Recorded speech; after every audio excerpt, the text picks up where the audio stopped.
शादी की है आपने? नहीं, शादी में नहीं कर सकता। वो क्यों?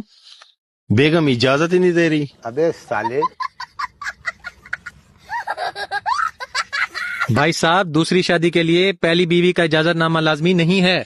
लेकिन मुझे तो दूसरी बेगम इजाजत नहीं दे रही ना।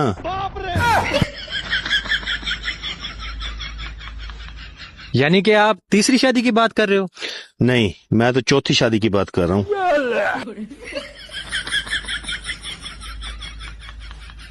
तो चौथी शादी के लिए आप दूसरी बीवी से क्यों इजाजत ले रहे हो? पहली और तीसरी मान गई है, लेकिन दूसरी नहीं मान रही ना। अच्छा, दूसरी क्यों नहीं मान रही? वो तो मुझे पहली शादी नहीं करने दे रही थी। मारो मुझे, मारो मारो। ये कैसे मुमकिन है? वो तो आपकी दूसरी बीवी है। मैंने दूसरी शादी पहले कर ली थी ना, दूसरी बाद में की।